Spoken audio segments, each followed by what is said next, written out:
To my fans, I say this moment is truly exciting. My name is Leigh-Pink. I am the author of WorldwidePredictions.com.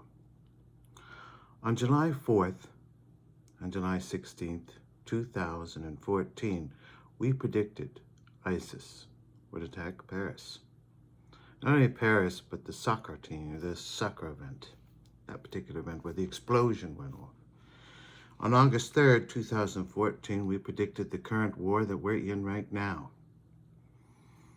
Hamas, Israel, families violated, blood everywhere. I watched it all. Quite horrifying things to watch. On August 2nd, 2018, I predicted Putin plans to invade Ukraine. We only get East Ukraine. But because of a heavy resistance from Europe, it doesn't play out the way he wants it to. Then there's 4/5/19. The January 6th prediction, where I said, January 6th, the United States will be trampled. That prediction always had a sequel. It's on the 20th. 20 is the day marked. That's the timeline, something about 20. Now, the prediction starts with protest, civil disobedience, civil war. And this time, the blood will spill. That's what's coming. I can taste it now. It's coming around the corner. Another war, another battle, another prediction happening. It's getting a bit exhausting. Okay? But yesterday, something truly magical happened. For so long, I have been telling you, please, please, help me alter the tragedies of tomorrow. Without really explaining, how exactly are we doing that? Well, it would seem those upstairs have decided to give us a manual, or the beginning of a manual anyway. So that is where we begin our story, the story of yesterday. Whew. Are you ready? I was making breakfast for Bee, and with there, I serve her breakfast. I'm about to eat, and I keep hearing the shimmy. I'll let you look that up on WorldwidePredictions.com. The shimmer. And the shimmy was there like, Eric, come to the holy place. And I'm like, I'm a bit busy right now, Mr. Shimmer. Eric, come to the holy place. Come. And if you read the stories, the shimmer always presents himself as a cute little child, always talking, happy, happy, happy. And I said, well, are we playing? Are we having fun? What are we doing? This is a spirit, mind you. No. And I was like, oh, now he's got serious, the shimmer's got a serious tone. So then I have to go. Now I have to go over there and see what's going on here. So I'm going to my holy place, but there's no shimmer. Shimmer has a glow, this beautiful energy that looks like fire embers in the light. It's beautiful. There's nothing there. It just looks like a normal place to me. So I'm sitting there. And then she shows up. Oh, beautiful Victorian gown. Huge. This necklace. I think it was a pearl right here in the middle. She had this huge, gigantic crown that sort of kind of went down in this V shape around her head. Beautiful. It's an angel. But not just any angel. She's sort of the president of angels. She's their leader. She's the one commanding their voice. She has many keys, holds many different positions. But one of the positions is she holds death in her hand. She holds the transitional state between life and death. She operates that. She's in charge of that system.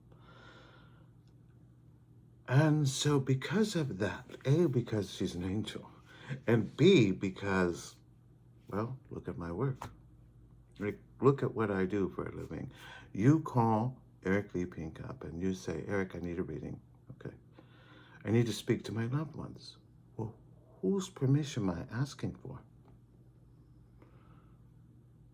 Eric, I need to know, how is my health? Should I be concerned? Again, who am I asking that information?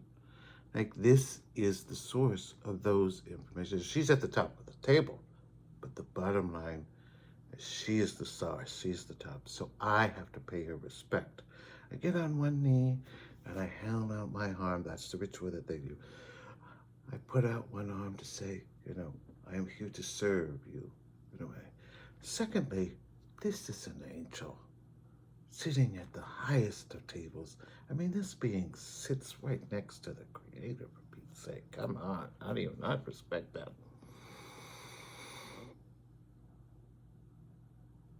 At the same time, she is this particular angel, and she is representing death, so I'm a little bit in a panic mode. Why are you here?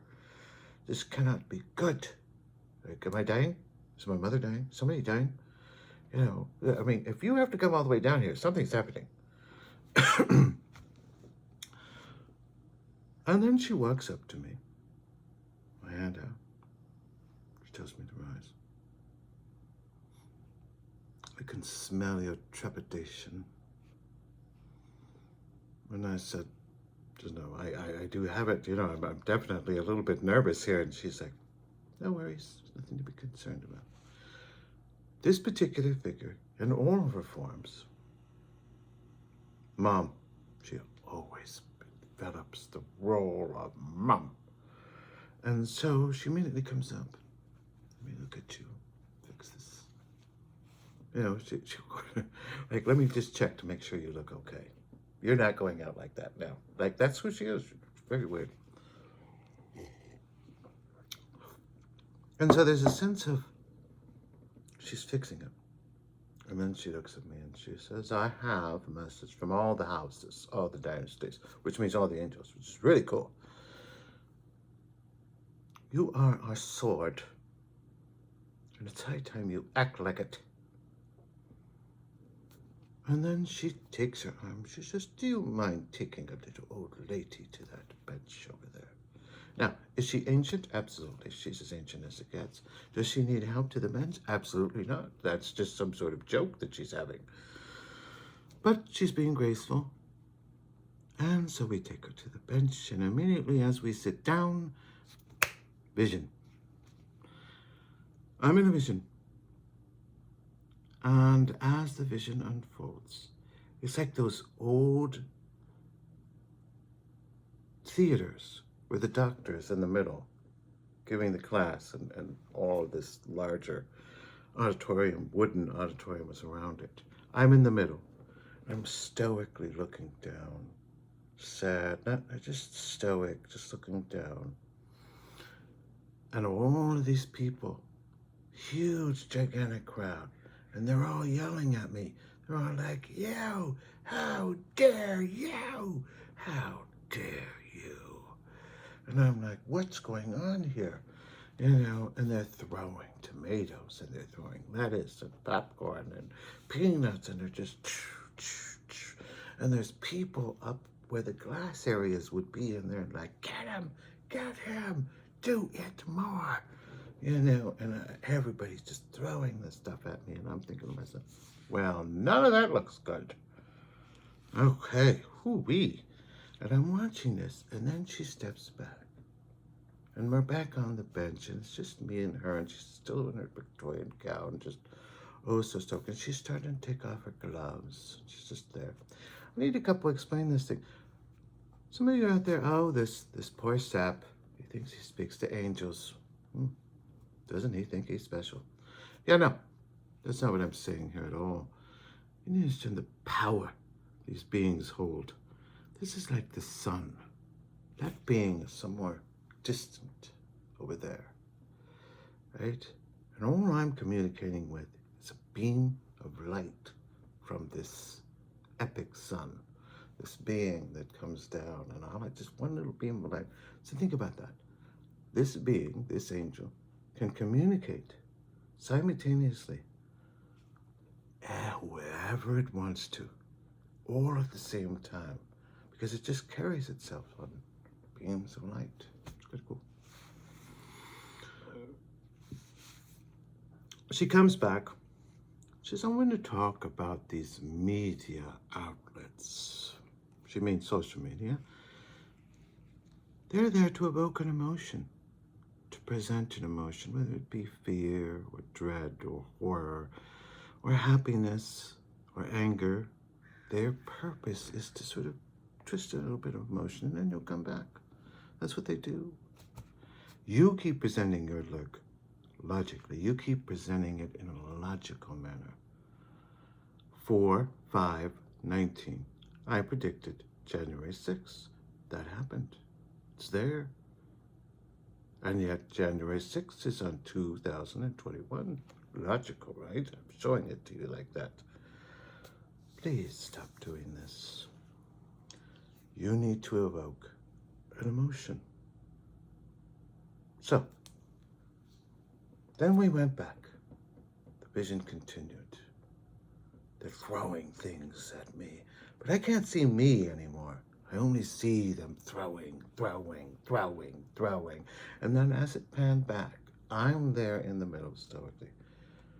But behind me is the angel.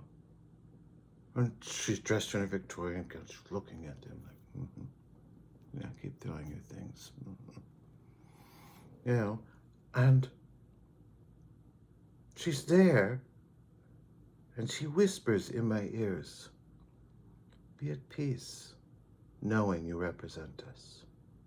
Be at peace, knowing you represent us.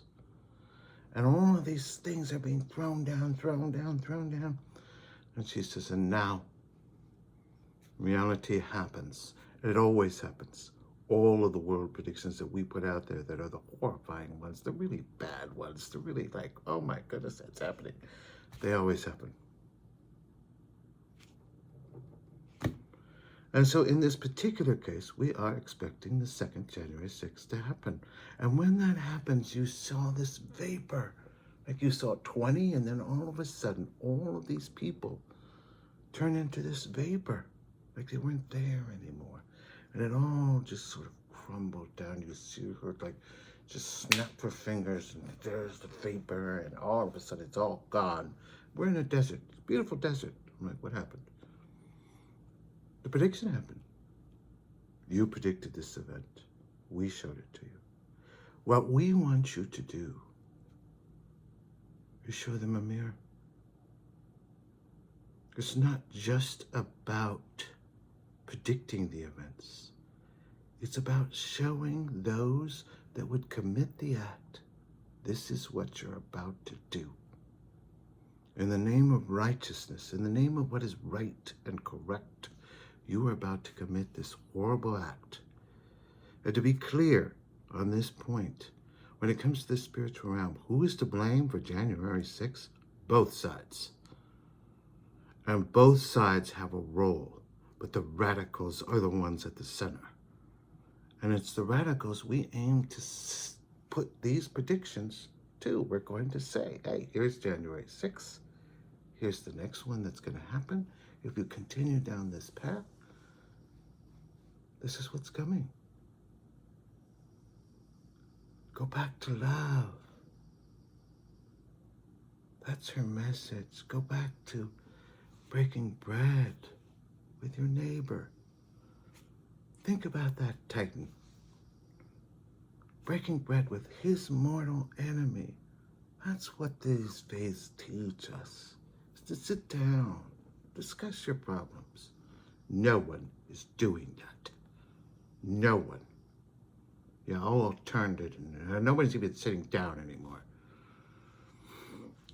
So you're not following them, and now we have to point this out to you. Look, this is the way it's supposed to be.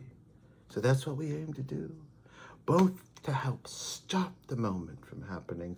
We're going to get on Twitter.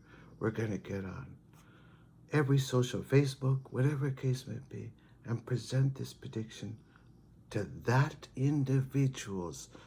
individuals that are at the heart of this nightmare, and say, listen, if we don't go a different direction, this is how it will turn out. So I'm sitting with the angel. She says, this is what we would like you to do. We'd like you to present it differently, evoke an emotion, and show them a mirror of themselves.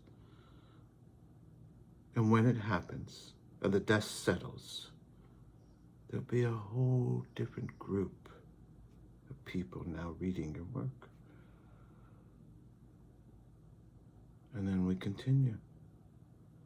I have every intention in this moment of racing down the hill with my sword in hand. And I am asking you in this moment, join me.